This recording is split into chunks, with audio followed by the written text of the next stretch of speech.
Thank you, Whitney. Thank you for having me. Hi, everyone. I'm Akvile DeFazio. I'm the president of AKvertise, and we are a social media advertising agency in the Los Angeles area, primarily working with e-commerce brands, events, travel, apps, and some lead generation clients, mostly on the B2C, so business to consumer, rather than B2B side of things. I had the most dynamic career. I started off, I wanted to work in something creative, but then through my life experiences, kind of diverted into going into medicine. So I graduated with a degree in exercise science, planning to go to physical therapy, knew I was doing it for the wrong reasons, and then finally decided to take the leap and fought for an internship to work in marketing. And that was 17 years ago.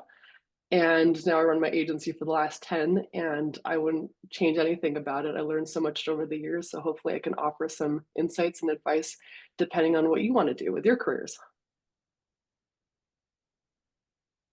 Great. I can't believe you look like you're 20. I can't, I'm like, Thank how you. did you fit all that in 2 years? No, I'm turning 40 in May, so Oh my thank you. gosh. I think it's the sunshine, but also on the inside. I'm an exhausted mother to a 5-year-old, but it's nice to know that a little bit of sunshine, some moisturizer helps. Well, great. We're excited to hear from you. So please share whatever you'd like to share with the students. Sure. So I think you sent over some really great questions about what inspired me to take the entrepreneurial leap. One thing that I often tell other college students that I talk to and mentor is that if you have a desire to do something, whether it's a small side hustle and maybe you want to see it through and see how far you can take it, this is the time of your life where you get to really test. And I know we talk about testing a lot in advertising, but see what you're interested in, like really lean into that. Find people that are already doing that and ask to maybe shadow them for a day, find a mentor. Happy to talk to you after if you want to email me or, connect on LinkedIn. And, if you have any questions about what you want to do with your life and how maybe you can apply what you're learning at school into that, happy to, answer any questions around that. But for me, it was really becoming courageous enough to tell my parents that I didn't want to work in medicine. But a little background story on me. I was born in Lithuania. I immigrated during the Cold War to Canada, ended up moving to the US, and I came from very humble beginnings. My mom and I literally moved here in a crate, which I still have in my living room. And I was told that go into medicine, this is the only secure field, and you won't have to live like we're living currently. And I don't want to let my parents down, so I went in that route. And I always wanted to do something creative because I don't know if you can see that, but like I make art for fun and it really fulfills me in other creative ways. But I wanted to do that for a living. I just didn't know how. So after going through school, anytime there was a marketing class, because I did an undergrad, I did a minor in business, I wanted to do something around art. And after not getting into my master's program for 3 years to try to get into PT school, the counselor finally gave me permission. She said, you might want to look at other career options. And I felt like that was what I needed to hear, even though it really hurt in that moment. And I had to tell my parents, but at least I felt like I could tell, like someone else told me that I have this permission now. And my mom and I are very warm and close. But my stepdad was a doctor and he was very like, strict about things. And he's like, you need to work in medicine. And they had no idea what the internet was. This was like 17 years ago. And like, what do you mean you're going to be doing social media? Or I was doing Google ads at the time when I first started my career, and they didn't really understand it. And I had to kind of prove myself to them, but I took a chance and bet on myself. And then I fought for an internship. This was when I lived in Seattle at this place called Evo. And I know they have a location in Salt Lake as well, but they really gave me my start. And I was the only candidate applying for this 3-month internship in their e-commerce department that didn't have a marketing, business, or communications degree. So you are all light years ahead of me, at least when I was at that point of my career. And they said, we don't know what it is about you, but you're the only one without those degrees. But we're just going to go with you because you're the wild card. And we could see that you really, really, truly want this. And I gave it my all. I came to work every day and asked questions. I was curious. And I feel like curiosity really helped me propel in my career. And yeah, they ended up giving me a full time job after that. And then the 2008 recession hit. So a lot of people got laid off. I got to stay, but I had to work in the retail shop, which was great, but my school loans kicked in. So I was like, okay, well, what do I do next? Because I'm an adult now. I have to figure this out. So I fought and got another full-time position, my actually like first full one without an internship at a pet insurance company. And there I learned how to further my skills going from Google Ads and Microsoft Ads and paid search to learning about organic social media marketing. So I did that for a number of years. And then I moved to a marketing publication and conference company where I was there for 3.5 years. And I wore so many hats at this company. And um, kind of at the tipping point, I was replaced by three people after I resigned. Was burned out. I gave this company my all, and I didn't. There was nowhere for me to grow because it was a really and it wasn't structured how a lot of companies that are successful are structured. And I just couldn't do it anymore. And I realized that I want to help more businesses do more and grow. And I want to have not just the responsibility, but the authority to make decisions. And then, unfortunately, one of the partners at the company had continuously, um, he was very inappropriate in the workplace. And it just kind of came to a head where I was like, I can't work for this company anymore. So I took the leap and I emailed a newer friend of mine. She's been doing this 10 years longer than I had at the point. And I said, hey, I've been meaning to ask you for 9 months, but I was afraid I was going to waste your time. But I was like, can I just shadow you for a day? I have no idea how to start my own business. I don't know how to, I've never worked at an agency. I've always worked in-house. So I asked her and she said, I'll do you one better. I'll give you half my clients and I'll teach you everything I know. And in return, you're going to give me half of my time back because I need a break. I'm burned out and I want to start a completely different business. And out of that simple question that I had hesitated to ask for 9 months because I didn't want to bother somebody came my livelihood. And now I'm 10 years in and, I'm doing the things that I want to do. So I really encourage you all to ask somebody for help, even if it seems like a big question in your head. It may lead to bigger things and it might not even trouble anybody. So, long story long, that's my story. Does anyone have any questions? Anyone raising their hand? It's hard to tell on Zoom. Jonathan, you look like you have a question. Yeah. So one of my questions, and it's deeper into your company, is I read that your company offers not just marketing, consulting, and management, but also training. Was that always Yes. from the beginning something you wanted to do, was offer the training as well? No, great question. Thanks for taking a look. I just did paid search, paid social, and organic social when I started because I took what I was doing and then kind of moved more into only offering paid social. So 2 years into the company, I parted ways with paid search because I was like, I'm really good at it, but it doesn't bring me joy and fulfill my day. I really liked what was available through social media. So I started doing that. And then as my career progressed, I started having people reach out to me and saying, like, hey, I really want to do this, but I don't have somebody at my company that can teach me or get me to that next level, even though I've been reading and watching YouTube videos, but just having something more tailored and structured. So I started doing that here and there. And then in 2020, when COVID hit, a lot of brands, pulled back on their budgets. People weren't sure where the world was heading at that point. Politically, things were changing, like things were changing on Facebook with technology advancements, but also privacy changes. So in that year, I noticed a lot of people started asking if I could, teach them because they had to either let me go because they couldn't afford to have someone else manage it, but they're like, we still want to work with you, but how do we do this maybe without having you lower your rate, but maybe we change the engagement.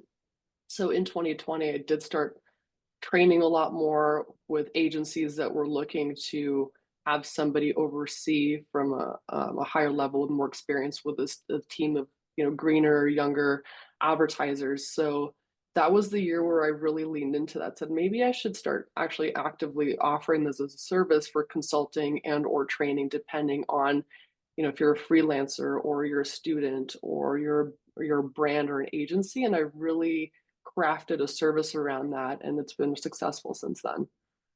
So can you tell us, not everyone is a marketing major, and if you can give us kind of a peek into the world of being an entrepreneur and how does it work? First of all, how do you get new clients? 'Cause I know that's a challenge for a small business owner. How do you get new clients? And then maybe once you have a new client, how do you onboard them and help bring them into your business so you have a successful partnership? Good question. Business development and finding new clients is challenging until you really realize what works for you. So for me, I've always enjoyed connecting people and meeting new people, going to conferences or local chamber of commerce events just to meet new people, but that's something I've always enjoyed in my personal life. So earlier on in my career, that curiosity of like, how do I learn from people that are smarter from me? And I understand, what's available and then where do I want to go? Using my network has been the most fruitful because I tell them, hey, I'm accepting new clients. Like that's the easiest way to do it. Let me know if you have somebody that's in things that I want to work in, so like e-commerce or events for paid social. And I'm very active on social media, so Twitter has been really good for me for like the last 15, almost like 20 years of my life. It's brought me tons of clients. It helped me meet that friend that later gave me her business, to speaking at conferences. And I've just found out through trial and error of like what works well for me. And then maybe if I speak at conferences, what kind of conferences? Like, do I go to ones for advertisers where everybody does the same job and I teach people and then they learn about me and it increases my credibility with the industry?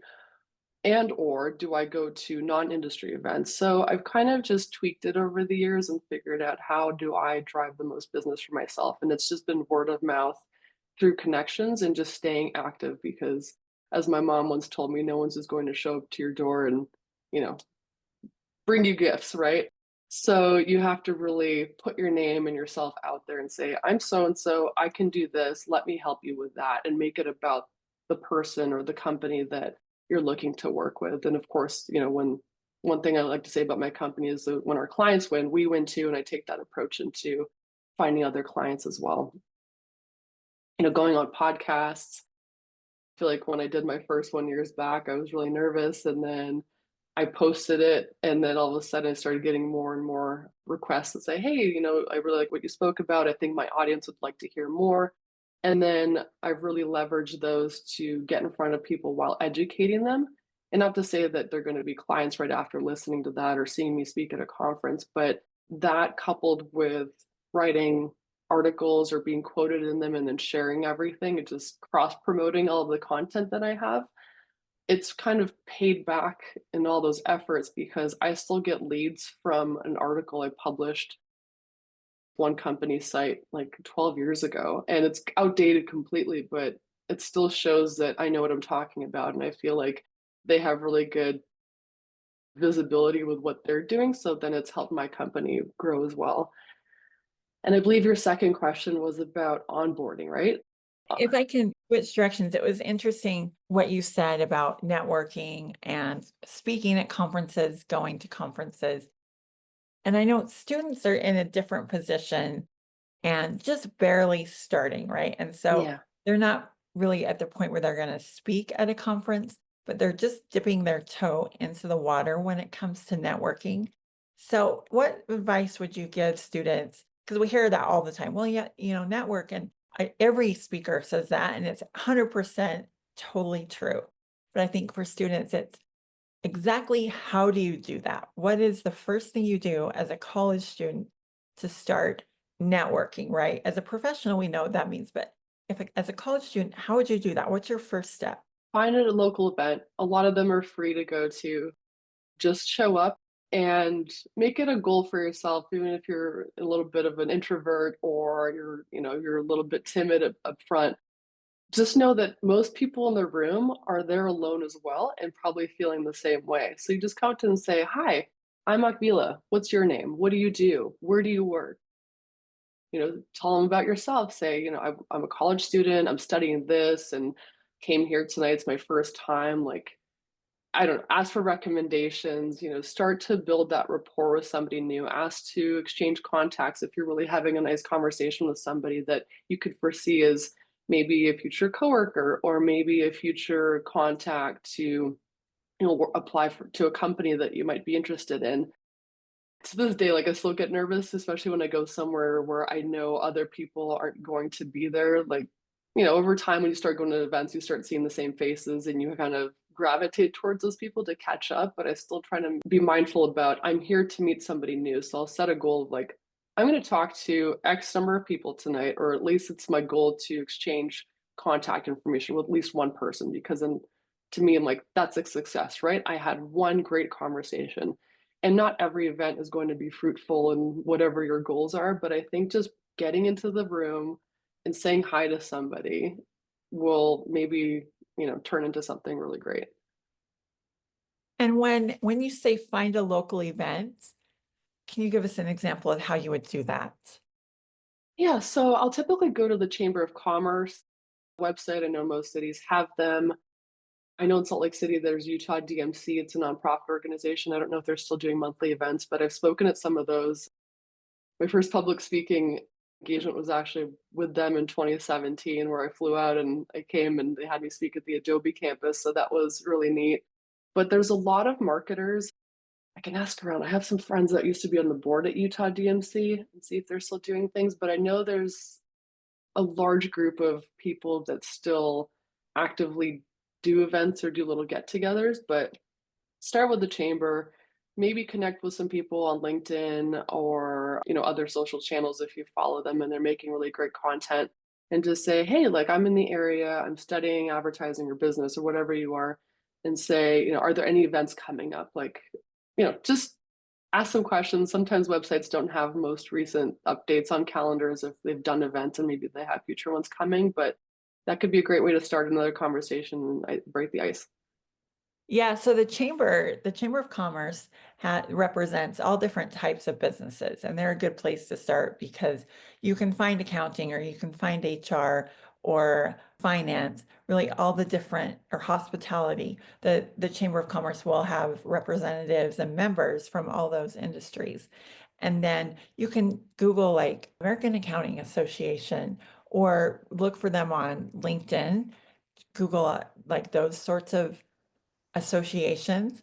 And really, people love to talk to students and as professionals share their advice. It's like you're in. People love to give advice and share.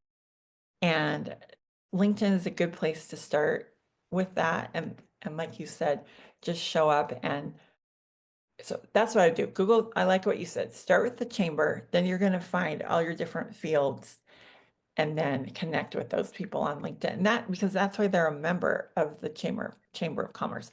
So this would be like Provo Chamber of Commerce, Salt Lake Chamber of Commerce, Utah County. So those are some places to kind of start. Okay, sorry, I kind of got diverted there, but I actually did have another question along those lines. You said you connected with a lot of people on Twitter or slash Mhm. X. And one of our previous speakers, he mentioned he runs a multimedia company, kind of video heavy. And he was saying that he gets a lot of business from LinkedIn. And what happened was really after class, I was going through my LinkedIn scrolling, and there was president of it was Love, I think it was Love Communications here, and he was looking for a smaller multimedia company, and so we were connected. So I sent a message to the previous speaker, "Hey, this guy's looking for a company," and I kind of connected the two on LinkedIn, and he ended up getting the job. So I can see why he gets all these Great. leads from LinkedIn. Do you say that you use LinkedIn as much that way or not? I do. More so since the start of this year. I was trying to figure out like how LinkedIn's very different from other social platforms. So I really leaned into LinkedIn this year because there's still a lot of organic visibility. And what I mean by that is you don't have to really the feed still shows the people that you follow with some suggestions where other platforms there's a lot of other things that may not be as interesting. So I've noticed that since I've consistently been posting there, I've been getting more followers and I've been getting more leads from there. Just, not all of them are great because sometimes I feel like a lot more spam comes in through there, but I've been getting a lot more that I either take on or refer out if they're legitimate leads. I get in front of other people, commenting on other people's. One good strategy is to comment on people that have a larger following, maybe somebody that you look up to that's somebody doing business in your area of interest, and start following them because they might have a more engaged, larger network. And then you just start commenting and actually like provide like good comments back that are engaging, maybe kind of starting that conversation with them. And I've noticed that from doing that, I'm getting a lot more followers as well. So I feel like you get what you put in, but it is a really fruitful network of people that are there for professional reasons. And if you're looking to, get a mentor, get a client, get a business partner, I feel like that's a really good place to start and really nurture. Thank you. Anyone have any questions at this point? And I'll keep kind of doing this whole interview with you, but anyone have any questions right now? In one of the links that I found, it's from an article, Edge of the Web, and Mhm. it said that there's ever-changing environment that keeps you energized and challenges. Like, what are those ever-changing challenges? You're a great detective. Great questions. So, with working in advertising, whether it's paid search or paid social, the platforms always change and there's new features like, stories came out a few years ago on Instagram, then it was Reels, and then TikTok took off. So every platform is evolving and it's our job to keep up with it and say, okay, if this is changing, maybe how do we want to get into that ad placement, or maybe try a different strategy or a different platform to be kind of ahead of the curve and to figure out how to kind of leverage that and to see if it works or not for different brands that we're working with. So it always just keeps me on my toes of like, oh, this new thing is rolling out. Like, can we use this for this client or maybe for this one? And then coming up with new strategies, how to kind of leverage that before it gets too saturated or maybe more expensive. So can you tell us maybe what was one of the biggest challenges that you faced, or when you went out on your own and started your own agency? Yes, I remember vividly. It was year 2. So the first 2 years of going out on my own, I freelanced, and then year 2 is like, okay, I'm doing this. I made it. Statistically, most companies don't make it past that first year. And granted, I had that experience where I had my friend and she gave me a lot of her clients, but I didn't want to be reliant on that. So year 2, I remember I hadn't diversified my client roster very much, and I kind of just everybody was about the same size. I kid you not, in 1 week, I lost my 2 biggest clients, and it was about 80% of my income. One of them, their CEO quit, and the company's like, "We have no direction, we need to pause everything." So that came without any notice.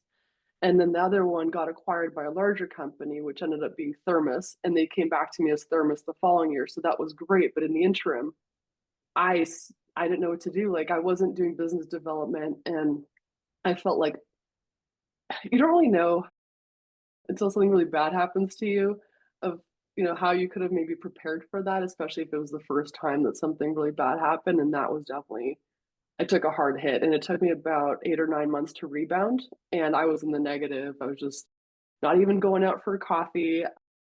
I really just doubled down and said, "I have to figure out this business development thing, like, how do I get my own clients and not rely on maybe another source that I had, like my friend?" And that's where I learned how to do podcasting. I decided to join Toastmasters. I used to be terrified of public speaking. I couldn't say without being nervous every 2 seconds. I still say it occasionally, but I really had to figure it out because I didn't want to go working for someone else. I really thought that the freedoms that I had were invaluable, that I got to, you know, make my own schedule to an extent, earn how much I'm able to, and then keep working towards that instead of being reliant on someone else giving me a raise. And it was a very hard lesson to learn, but I think I needed it because now my business is in year 10 and I'm feeling at a good place where I know how to do business development. flip side of that, what have been some of the highlights of owning your own business? So I don't know, it feels like you have a lot of good researchers in your class. So my company is just me and a few contractors. So we're not a big agency. I was always kind of allergic to it. I know that that was a natural path of like, you just hire more people and you keep growing. But for me, there's a lot of other things in my personal life that was like, you know what? I'm good just with me, and there's other ways to grow instead of just hiring a team. So to preface that, I just wanted to share that because I'm very small, but I'm still very mighty because I've gotten to work with some really great brands and some celebrities over the years. I don't work with a lot of celebrities, but for instance, being just me, like I landed Postmates during their IPO when they were going public. They brought me in to do an account audit and they're like, "Can we just hire you?" And I was like, "I don't really want to go move back." I lived in San Francisco for a year. It's like, I don't want to go back to live in the Bay Area. It wasn't for me. And they were like offering me a good salary, but I was like, I know that it might be a temporary job and I don't want to uproot my life. So I said no. And they're like, "Can we just hire you as a contractor then?" And they rehired me 3 more times after that to manage some of their accounts. So I got to work on that to where so I got to work with Dwayne the Rock Johnson on some campaigns for another client to I work with I don't know if you know who Jewel is, I feel like I'm going to date myself, but she was a very popular, like, folk pop singer in the '90s, but got to work with her for several years and, like, helping strategize her Las Vegas residency that she was pitching to I don't know, like, I've gotten to work on really cool things even though I'm really small, but I feel like that doesn't prevent me from trying, and I usually in my personal life, I have a bucket list that I've had since I was a kid that I've been doing more as an adult, and I also have a client and, like, business achievement and, like sorry, professional achievement, bucket list, and one of them was I really wanna work with the Ryan Reynolds company because I love the marketing that they do. I think it'd be really fascinating to learn from people in that space that work in that caliber of a brand for somebody like that. And I got to do that last year, actually 2 years ago, and I'm still working with them in some capacities over with one of his nonprofits. So I don't know. Reach out to people, say hi. The least they'll do is say hi or ghost you, and you move on. But I feel like those were some big wins in my work that you don't have to be big to do big things. And so now I'm curious, when you say your professional bucket list, what else is on your professional bucket list? I feel like it's gotten a little. I'm trying to figure out what like the next 5 years looks like, but it's a lot of clients that I want to work with. So like I got the Ryan Reynolds thing. Like I'd like to work with some of his other brands too. That would be really neat. To I pitched a brand recently. I've never like cold pitched, which I know is another way to do business development, but I didn't hear back from them. But it's okay. I shot my shot. But there's a few other brands that I want to work with, but I'm trying to figure that out because I've been really busy on my bucket list for the last, I don't know, 10 plus years, and I've achieved a lot of things, and now I feel like I need a little bit of a break. Can you tell us what some of the bucket list items were that you achieved? Yeah. So as I mentioned, I was very nervous to do public speaking. So I committed in 2017 to finally stop batting my friends off from asking me to come to Toastmasters public speaking. I don't know if you're familiar with it, but it's a global organization where you can go and become a better public speaker and you meet once a week for like an hour at a Panera or some other venue that someone has available. And I joined and I said, okay, fine, I'll come and watch one meeting, no commitment to speak. And in that meeting, I signed up and I attended it every week for 1 year without missing it. And I went from there's an exercise in that to where in 60 seconds that you have to answer just any generic question and they count how many ums, likes, and other filler words you use. And if you can actually answer that question without being too under or over that time limit. And just to give you an extent of how nervous I said 27 ums in a minute. And it took me 7 months to get a clean slate. I feel like it's still natural, but I actually won Toastmaster of the Year that year, and I became club president. And I had wanted to be to start speaking at conferences because I had worked for a conference company and I did a few things to like welcome everybody to the show. But beyond that, it was never let me talk on stage for 20 to 40 or 60 minutes and provide something of value to the audience for people would pay for. And I put it out there on Twitter, and my friend, I don't know if you know her, Elizabeth Osmolowski, she used to work for the same company as me, but she was on the board at Utah DMC.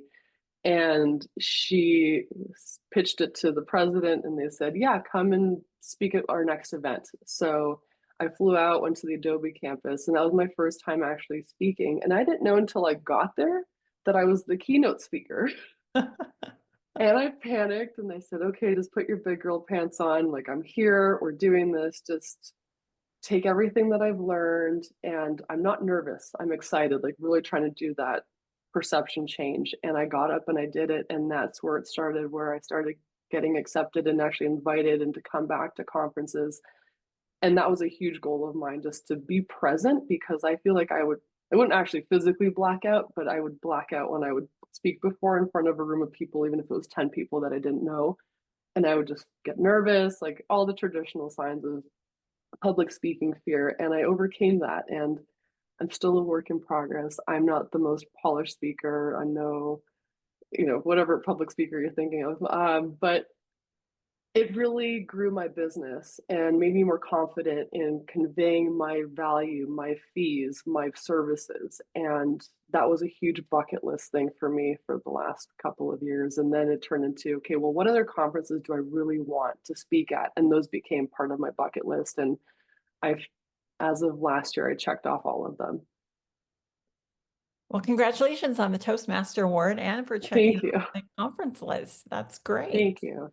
I feel like Toastmasters is underutilized, and I feel like we don't hear a lot about it in Utah, but it's a really great organization, and I should put joining Toastmasters on my bucket list. So Yeah, I think it was like $35. It was a couple of years ago for 6 months, and that investment paid a millionfold. yeah.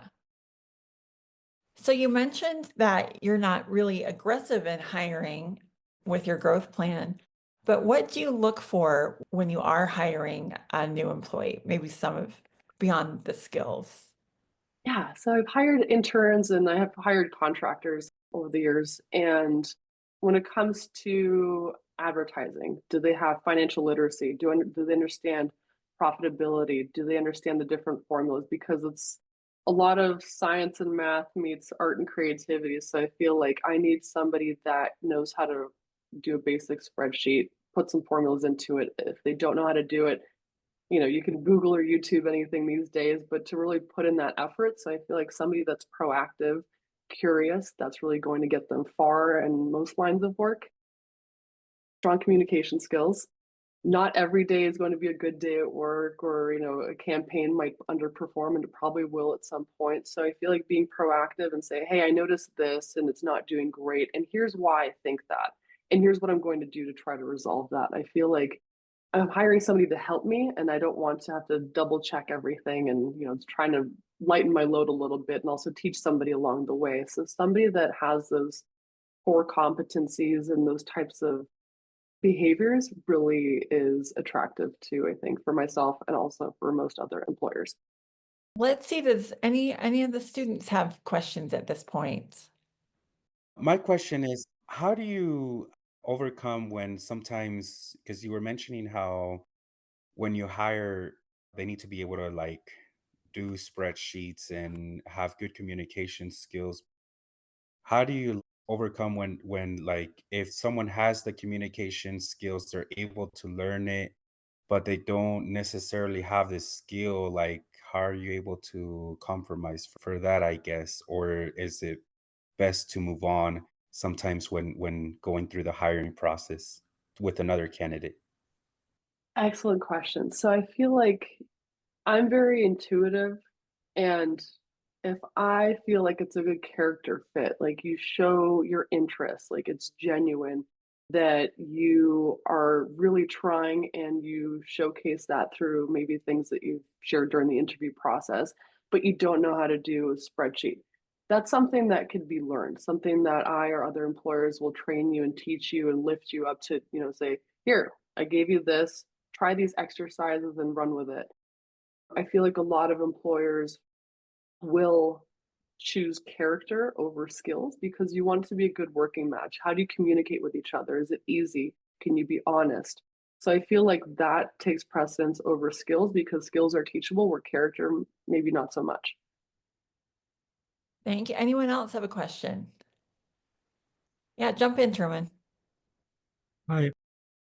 So my question is, I just looked at your LinkedIn profile, but you just graduate the exercise science, and I look your experience, and it says physical therapy, and then later on you become doing like advertising, like marketing jobs. Well, what did you decide what you want to be like the be like advertising, social media marketing instead of physical therapist? Like, what do you like social media management?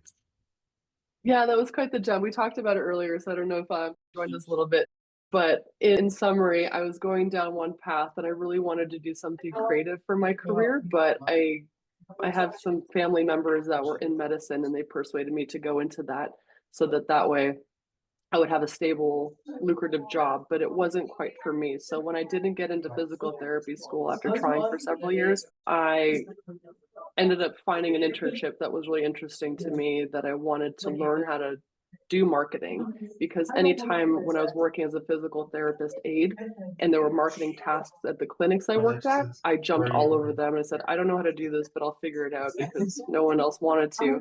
And I really listened to that inner voice that I had about maybe this is something that I want to explore a little bit more deeply. Thank you. You guys One more want to thing. know? So if this was being recorded, so if you want to go back and listen, I think one of the first or one or two questions, I kind of gave the longer story of that. So if you are interested in hearing that, or if you want to chat after, let me know, but I'm happy to share more on that.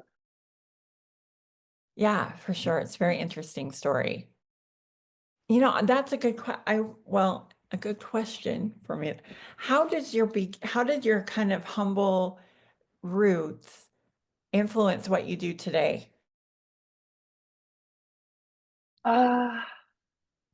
I think a lot of people in situations on a macro level, like politics, economy, like where I came from, I was born in Lithuania during a war, and like, having to move across the globe. I feel like we can't control everything in our lives, but I feel like my business has been successful because I'm betting on myself, and I've had other people tell me what I can and can't do. And I feel like I've gotten allergic to that to extent, like, at least I can control this. This is my company and I can thankfully be selective of like who I work with. It's not always been that way because sometimes I needed the money and I worked with brands that, didn't fully align, but we have to do what we need to do to either make ends meet or to grow and learn, or, whatever your goals might be. But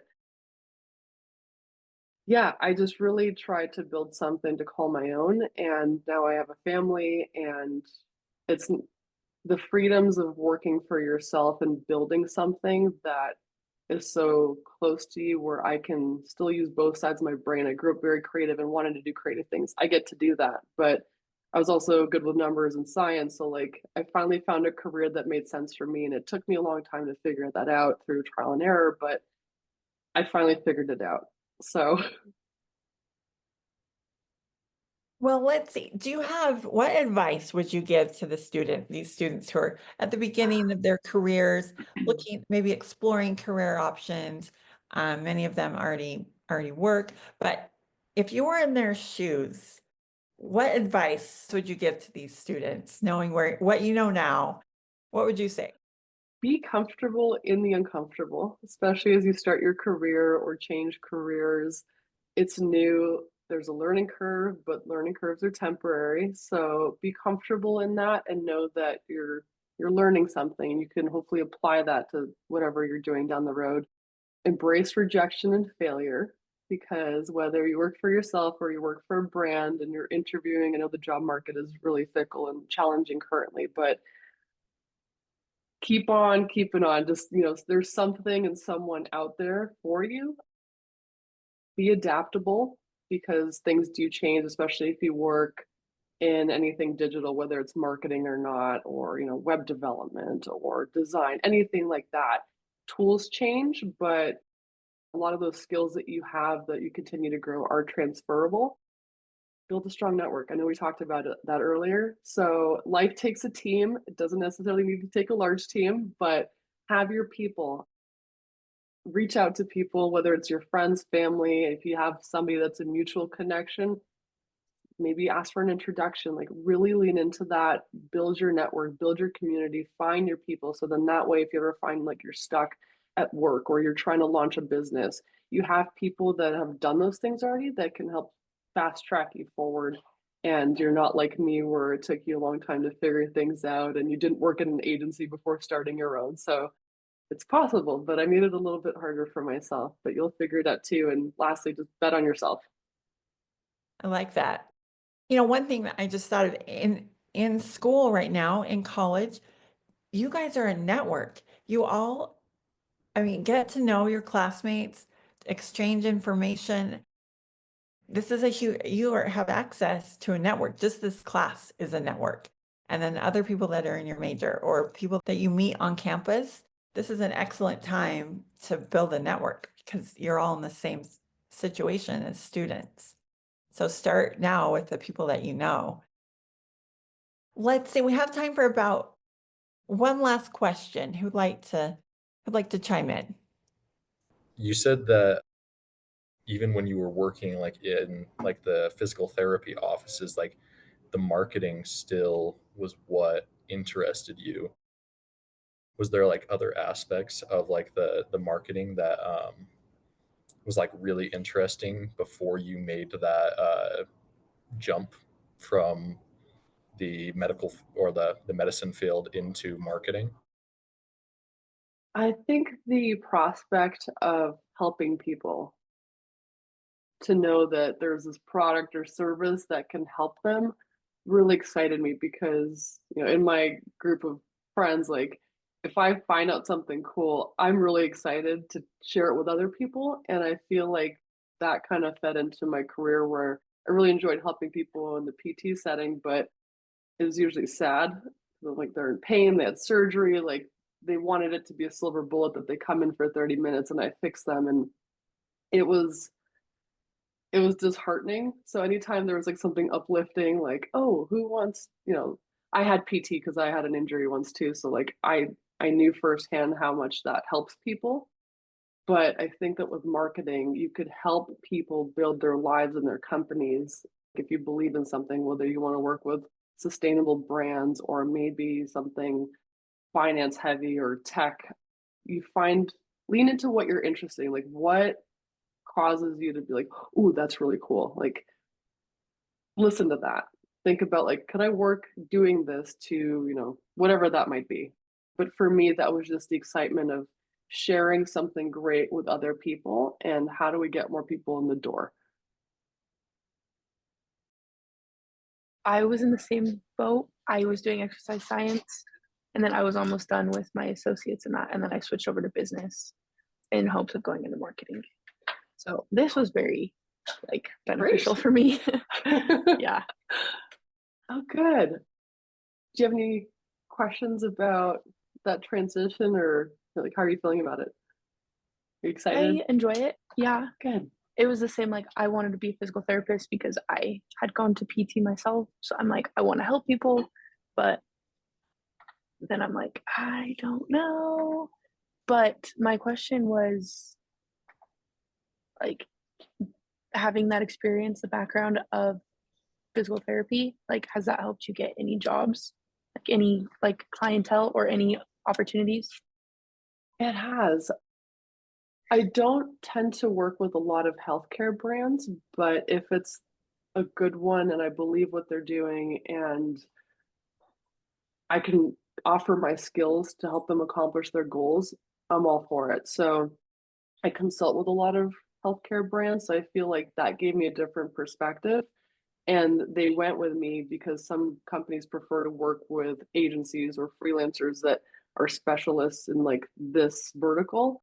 where I ended up landing Johnson & Johnson years back for a cardiac procedure. And, you know, again, like it's just me and like competing against large agencies, I was able to win that proposal. So that helped to where I also worked with like ultrasound machines and dental companies as well. So I feel like having that science background and like working in healthcare, I feel like there's this camaraderie of like, oh, you get it. So I feel like it has helped with certain opportunities to land clients or just contacts, and I've made some friends through it as well. And you know, you meet one person and your network expands. Okay, great. I like networking, and this class has definitely broadened that. So Yeah. Okay. yeah, thank you so much. You're welcome. Thank you for coming and asking the great questions. Yeah, of course. Truman, did you want to say something? I'm just curious about this. I'm just looking at things your education, but you graduate at the exercise science, and you went to other college at they get the MBA degree, something like that. What makes you like decide to get the master degree like MBA when you build your own own business your your company? Great question. That's one thing I didn't really mention because it's such a small little piece of my journey. So I did put a little caveat there. I actually dropped out after my first year. So I thought to be a marketing professional, start my company, I needed to have the education, which you do.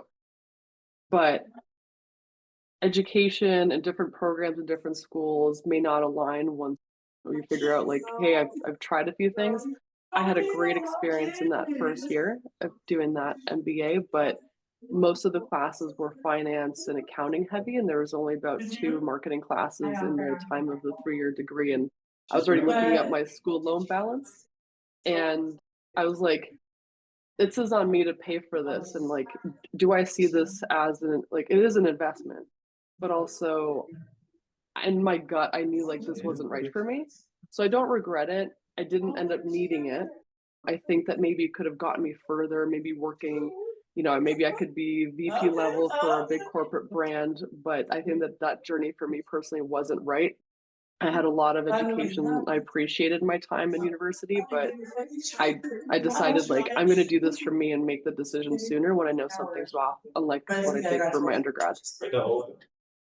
Okay, thank you. Is Quora still highly in demand since it's such a specific social media about knowledge spreading? I run ads for 2 clients there currently. It's very low volume. I wouldn't say it's a good top priority, but it's a Yeah. good way to diversify for a very low cost. So it's basically cheap traffic that's relevant, but you're not going to get a lot of sales or a lot of, and you know, whatever the goal is to sign up for something. But it's if it aligns with what your business is doing, it's not a bad idea to be there and just to get some additional visibility because for one of our clients, they do custom window inserts and they'd have the sales team sell them, but it's my job to get them leads that are relevant and qualified. So Quora is good because we'll get a few leads here and there per week, but they cost very little because it's not a lot of traffic on the site. But in terms of when they land a sale from one of those leads, the return on that ad spend is really great. So it's worthwhile. But yeah, it's a smaller channel. I would say doing like Facebook, TikTok, and Reddit are probably more higher volume, more lucrative. You don't seem to have a I have a personality problem of trying to be a people pleaser. You don't seem like you ever had Oh, trouble balancing that, did you? guilty. Yeah, get it. I But I'm get it. learning how to slowly undo that because I do feel a little burned out and I'm learning how to say no more. Got Work it. in progress. Yep, trying. But yeah, take care of yourself, give Yeah. yourself grace. And yeah, you can still be kind and helpful, but I'll make him go network. hey, No, yeah, see for the what I mean? networking events, like bring a friend, bring a family member, so then at least if you're uncomfortable, you have Yeah. someone to like kind of gravitate back to. Yeah. And then disperse for a little bit, be on wallflower patrol, find somebody that's standing alone and say, hey, Yeah. what are you doing? And then doesn't work out, come back. Yeah. Yeah, I'm down with it. You ready, Morse? We're gonna do it. We're gonna do something.